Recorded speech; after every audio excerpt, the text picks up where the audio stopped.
And I'm pretty sure he had sex with that robot.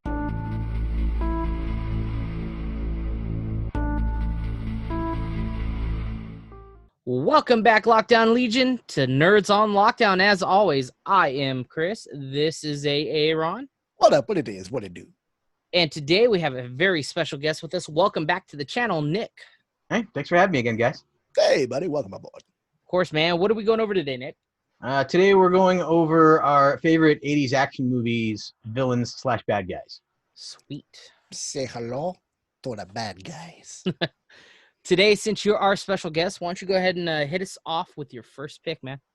All right, my first pick is going to be Norman Snow playing Emperor Zur from The Last Starfighter, 1984 film. I watched the ever-living hell out of that movie. I don't know how many times in a row. Killed the VHS so many times that I had to get a new one every year for my birthday. I think the best part about him in that role as that villain was he kind of played the perfect, like, entitled little brat and like scary little dude that you never knew what he might possibly do because he was just so damn unpredictable. He was kind of wily. Yeah. Oh, man, yeah. He had a bad haircut too. Yeah, man. I always kind of did the space lawyer thing to me. Like, that's what he reminded me of. But anyways, cool, man. Starfighter for life, dude. That movie's great. Mm-hmm. Great A movie, man, from the 80s. That's like a must have, and I showed my kid that movie even. So that's a good pick, man. Hell yeah. All right, I'm gonna roll out on the red carpet a 6'5" Russian. Oh yeah, who's really a 6'5" Swedish guy named Dolph Lundgren playing Ivan Drago. I will break you. I'll break you. If he dies, he dies. Let's see the high-tech gym sequence. We can rock the whole montage right here. But Drago, dude, like all the Rocky movies, you know, the first and second one were a little bit more realistic. The third one started getting into almost a over-the-top comic booky sense of things. But number 4 was absolutely ridiculous. Mm-hmm. That was the one with the robot, right? That's right, Paulie's robot. Yeah. And I'm pretty sure he had sex with that robot. They didn't show it on screen. But I'm pretty sure that happened. Think how good the robot felt?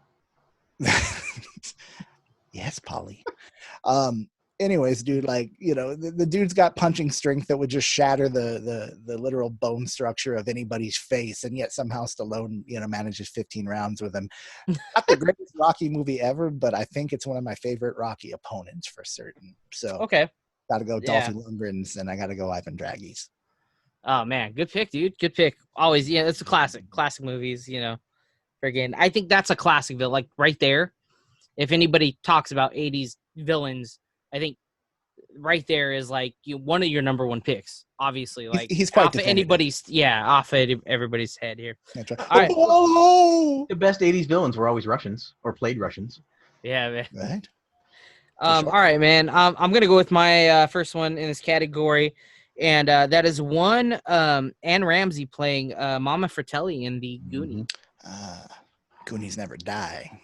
Yeah, man. She's now I could have picked her in 2 different movies. I could have picked her in this, and I could have picked her from Mama, Throw Mama from the Train, man. Serious. So, like, for me, like, she's such a good actress, and like the or was, I should say, but the just the sequences with her in the Goonies, she just made such a douchebag character. You know, she didn't. Mom. Yeah, she didn't. She just didn't care. And her 2 Goonie, you know, looking sons are, you know, Joey you know, Pants, right? yeah, Joey Pants is one of them. Joey Yeah. Pants. She just made a great villain in that movie, and you know, for that reason, man, that's you know, freaking great. You know, absolutely. Yeah, for sure, man. Anyways, that's why I like that one. Cool. Awesome, bro. Great pick. All right. Rolling right into my next pick. I'm gonna go with what you may not think is the actual villain, but I completely feel is the actual villain of, even though it doesn't count as the 80s, it's 1979, first Alien movie. I'm going with Ash, played by Ian Holm. Mm-hmm.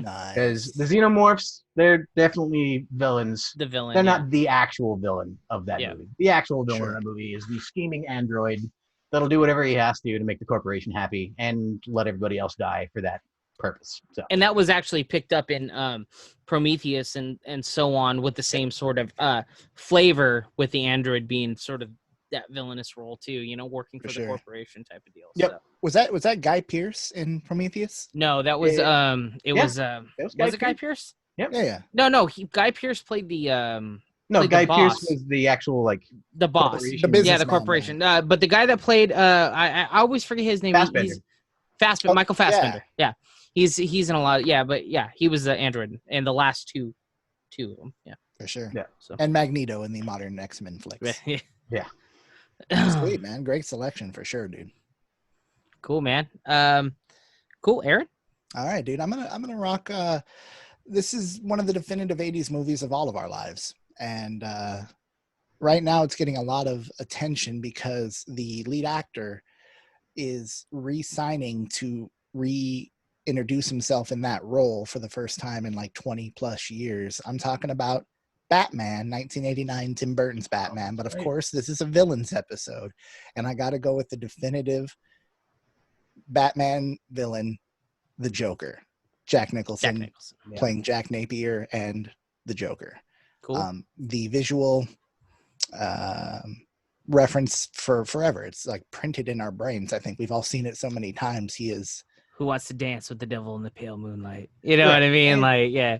Think of how many Jokers we've seen in our lifetime, and how many people that have seen that many Jokers would put Jack Nicholson right there at the number one spot 9 times. Yeah, he's like 1, 2. I would say 9 times out of 10. I wouldn't, but that's my personal preference. You guys know what I like, but you like 30 Seconds to Mars guy. I do, but and that's this is a different subject, but he's right there, man. I mean, he's I prefer him over Ledger and. He was the most Ramirez. Kooky. And Ramirez, yeah. Well, he was the most comic booky. He was the most. You know what I mean? Like, right, not counting OG Adam West. Romero. Yeah, but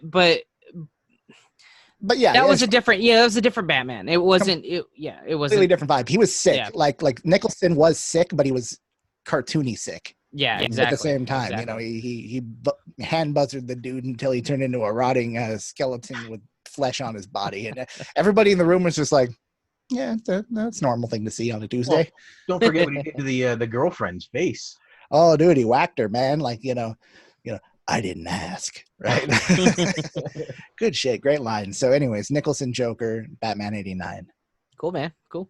All right, rock the Casbah, Chris. What you got? All right, man. So mine goes by simply one name. My next one goes by simply one name. It's from Mad Max 2.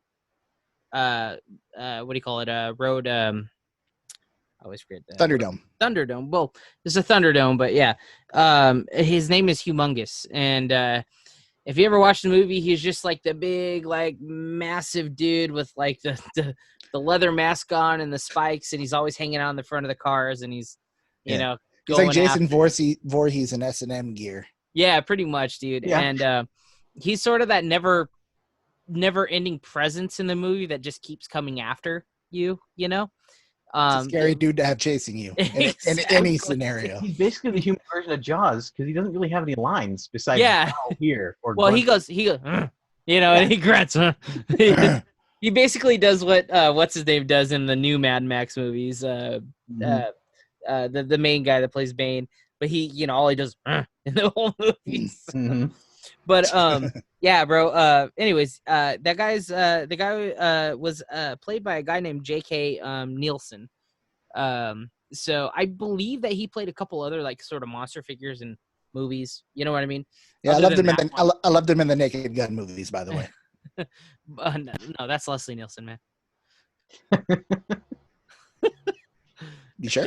Yeah, it was, man. All right, moving on, Nick. Moving on. What do you got, bro? All right.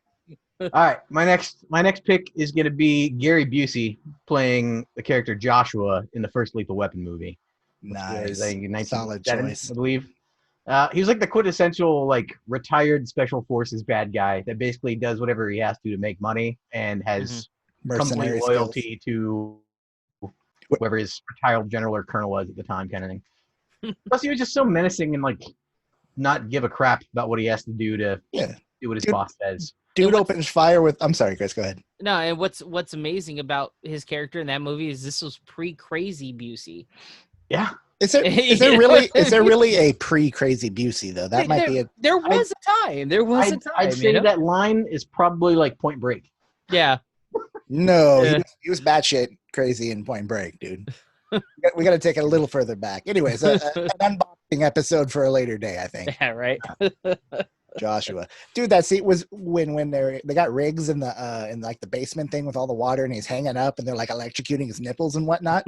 Yeah, they're doing the wet sponge with the car battery. Oh, hit me again. It's not as creepy as do you have a lighter or do you smoke or whatever? And he tells him to just like hold the flame up to his arm, and he doesn't freaking move it the entire time. Yeah. Well, few people know this, but Gary Busey has a wooden arm, so. Okay. Yeah, sure. Yeah, okay. All right, man. What do you got, Aaron? All right.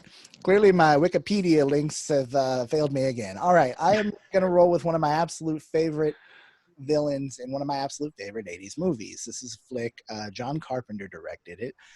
It takes place in a little version of a big place. I'm talking about an actor named James Hong playing Lo Pan in Big Trouble in Little China. Yeah, man. Dude. Fantastic movie. Excellent movie, excellent villain. Like every great hero, Kurt Russell in and of himself is amazing in that flick.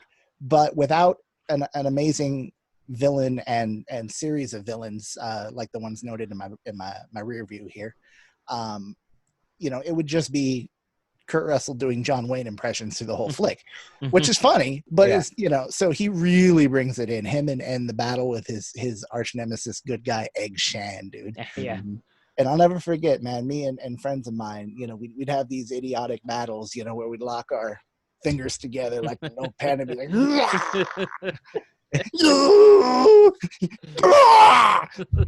anyway. Cool, man. Dude, friggin' Kurt Russell, man.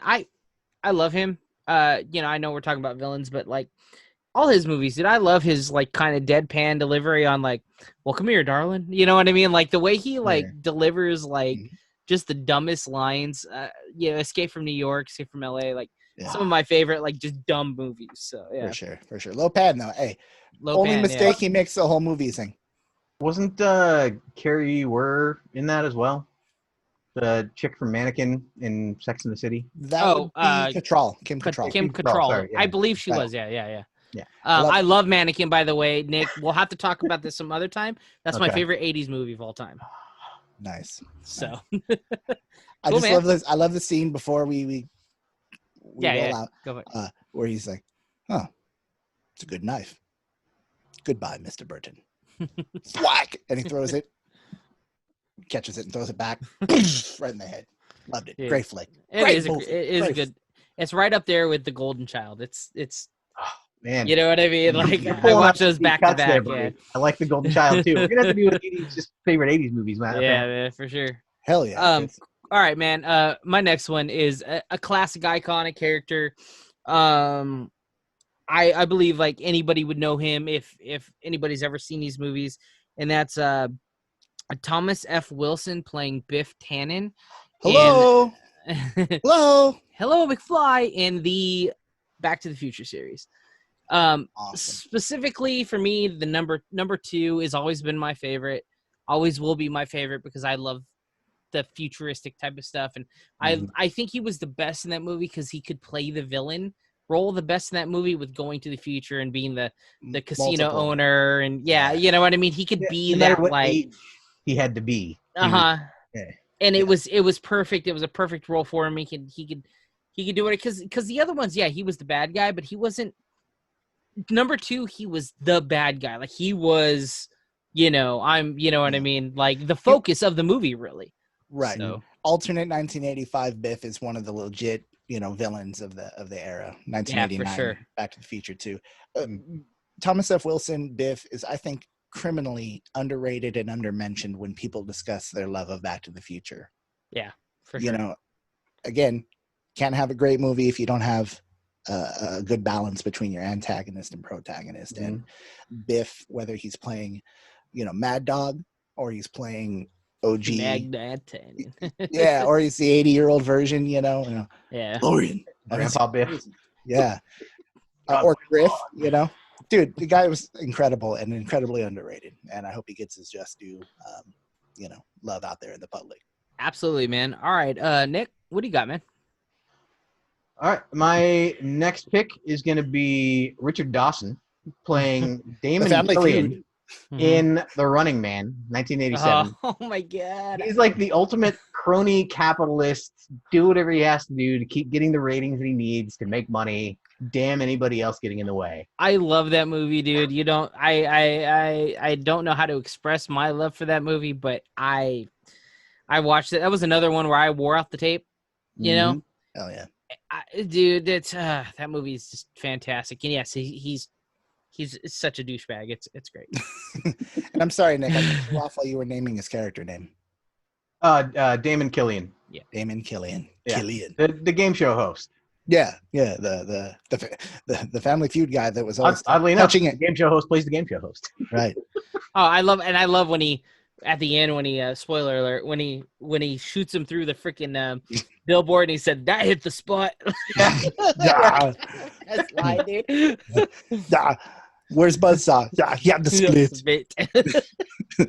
If nobody's ever seen the original Running Man, dude, go freaking watch that movie. Dude, it's killer. It's killer. And it really, if any flick deserves or is going to get the reboot treatment, I think in modern times that one could pull off well. We tried Total Recall and that didn't work too well. No, that one should have never been done. I'm just saying, consider the concept and then think about where we're at as a society presently. And I think that it would still fly today. You could take it that much further, right? Yeah. That's all. I'm not saying it should be done. I never think reboot should be done. I just think that it could work. We're going to do the shit in today's society. We'll do that one.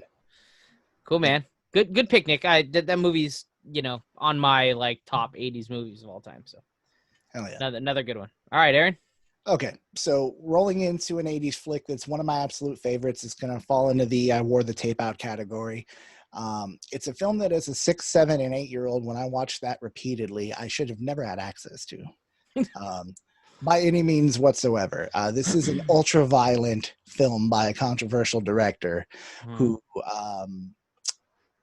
his director's cut of this film includes an extra 8 or 9 minutes. Specifically, 2 minutes of this is just an extended kill scene of the main character by my villain choice, Clarence Botticker, played by Kurtwood Smith, also known as Red Foreman.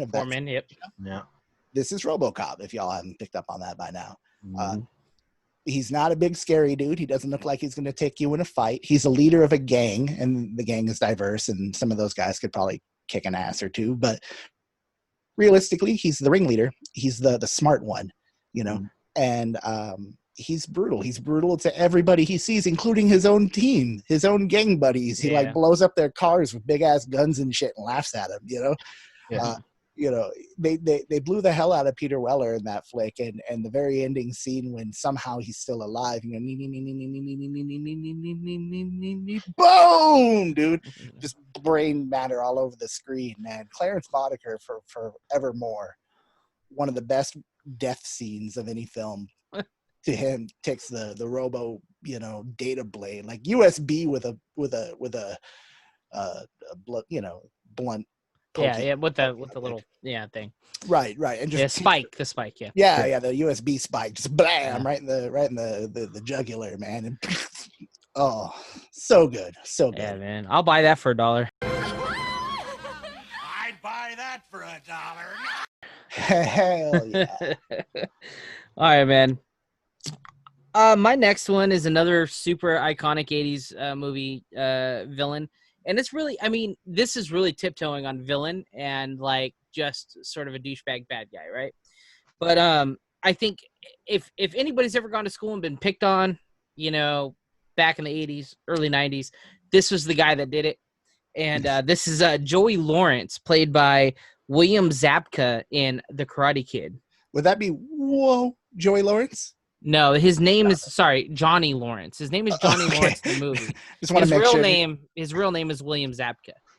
There you go. And he's just a piece of crap. You know what I mean? But put him in my body bag. But there's a lot of controversy around that, and whether or not Daniel was actually the the bad guy, like the villain in the movie, because he's the one that kind of started it all at the beach. You know, he went after his girl, and he, you know what I mean. So who was really the? Just don't do. Honestly, I think the bad guy in that one is the sensei. Like, if I were gonna put it, anybody's a bad guy. Like, I actually feel bad for Johnny because he's just like that popular teenager that falls for whatever his sensei, because apparently dad's not around. Yeah, exactly. Right? So For sure. but I would agree. He's just a total dude. Yeah, he's a total douche, and it's, you know, it's cool, man. I could have went with the other guy in Karate Kid 3 as well, you know, because that dude was a dick too. But that Johnny Lawrence, man, yeah, that's my pick. So cool, man. Real quick, did you watch the Cobra Kais on the YouTubes? No, I haven't watched it yet. Man, you are so behind the times. You need to catch some Cobra Kais, man. You're gonna love it. If you like the originals. I will. Yeah, that's kind of why I came to Johnny's defense. I'm not gonna lie. Okay. Yeah, you got to see it, man. It's like that's how you do a sequel or a continuation story, right? Yeah. In my opinion, who cares what I have to say, but in general, I'll check it out. If you like Karate Kid, there's no way you can't like that. I'll check it out. And if you like the Jackie Chan Karate Kid, get the hell off my channel. No, I'm kidding. You liked that movie, didn't you, Chris? I was indifferent toward it. Sorry, it wasn't karate; it was kung fu. Yeah, it was. Yeah, whatever. All right, man. What do you got? Nick? All right. So my next pick is going to be, this is your honestly top pick, right? my favorite villain of the 80s. I'm not entirely 100% sure why. It could just be the actor. It could be the way that he played the character. It could also be that it's my favorite. Watch it whenever I want to, but also my favorite Christmas movie. It's going to be Alan Rickman playing Hans Gruber in Die Hard. Because in my mind, it's not Christmas until Hans Gruber falls off the Nakatomi Plaza. All right, so I don't want to argue while we're on the air because we'll take up a lot of time, but that is not a Christmas movie. Okay. I'm in that part of the part. That's fine, man. That's fine. That's but cool. It's a Christmas movie for me. It doesn't have to be a Christmas movie. All right, cool. No, Alan Rickman though. I mean, he's Alan Rickman, like, you know, so nothing, he can do no harm. Seriously, he's fantastic. Absolutely. Cool, man. Nakatomi Plaza, gotta love it. Nakatomi. Nakatomi, baby. Okay, dude. So for this final selection here, I'm gonna go with one of my favorite '80s movies. It's not a good movie. There wasn't a lot. So. Yeah, exactly. Look at everything that came out in '87. It might be good to us, but you know what I mean. Yeah. This is, I think, the film that maybe broke Canon Production Studios, and it was the last thing that they put out before they exploded and imploded. This is a film where the villain is the thing that holds the film together. It is such a good performance, such a powerful performance that it's, to me, you can't make it better. And this would be Frank Langella portraying Skeletor in Masters of the Universe. Yep. And again, I know it's not a good movie. It's fun. It's nostalgic, but it's pretty poorly acted in all respects, except for Billy Barty and Frank Langella. Listen, and most of the special effects are so horrible too. Like Gwildor's mask doesn't move. Hey, maybe they have Botox in space. Maybe he just looks like that. Shit. Listen, as bad as that movie is, it's the only Masters of the Universe movie we ever got. Yeah. So I cherish that movie because it's the only one we ever got.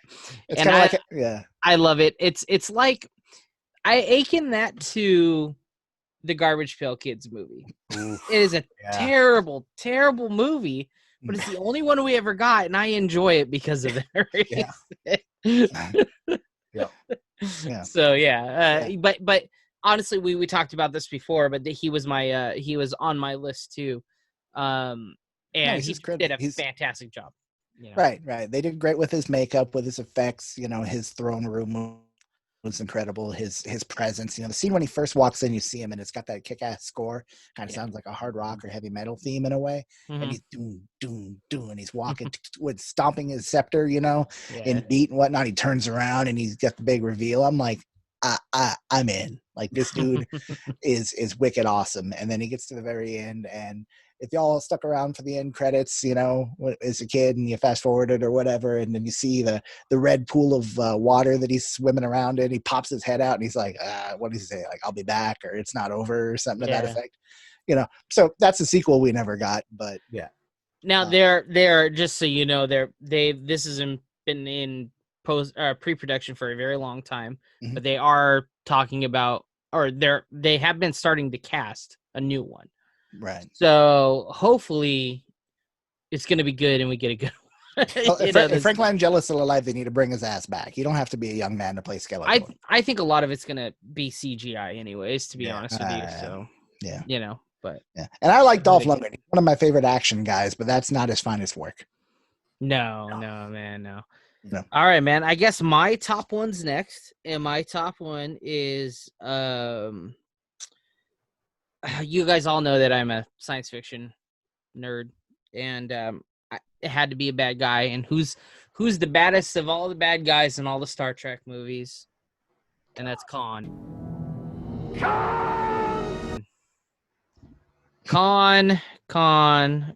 He is probably my favorite villain from the 80s. Khan, Naveen Singh, I think that's how you say his full name. But he's from Star Trek too.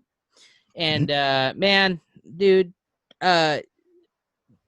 you know, like, the dude is such a he's one of those bad guys that's a bad guy by like being nonchalant about being a bad guy, if that makes sense. Like he's just, that's who he is. You know what I mean? He's a conniving just piece of crap that just that's him. And it's just, he's just perfect to me. It's Ricardo Montalban without a shirt. Yeah, pretty much. Yeah. Ricardo Montalban. But I mean, he's a good actor, you know, as it is. So, but like I think what makes it, like I said before, what makes it so good to me is his nonchalantness about it. It's just, I am here, you know, I am the bad guy, you know, I am the bad guy, you know, I am the villain of the story. You know what I mean? I'm the villain of this movie, and you know it right away. You know, even though he tries to play nice, you know it right away. And it's kind of one of those villains where you kind of feel sorry for the villain as well. Like there's a fine line in there where, you know, where you could see why he's a villain, you know? So yeah. It's always good to have a good justification. Otherwise it's just, you know, a carbon copy of the, you know, opposite of the good guy, you know, then it's kind of flat and boring. Yeah. For sure, cool, man. Ricardo Montalban. I like to say that. It's fun.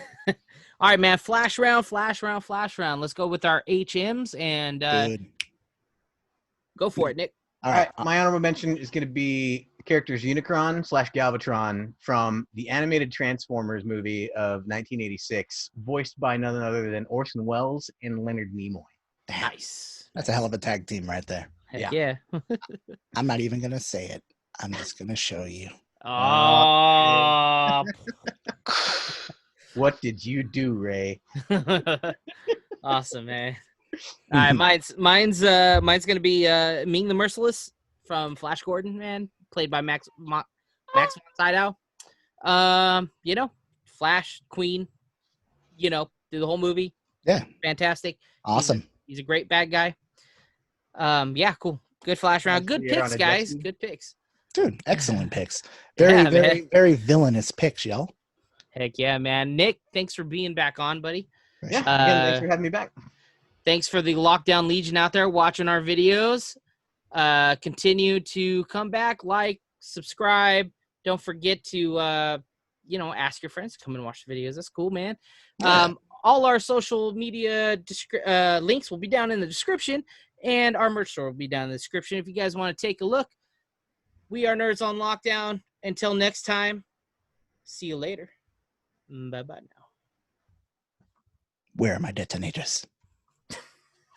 Detonators. Bye.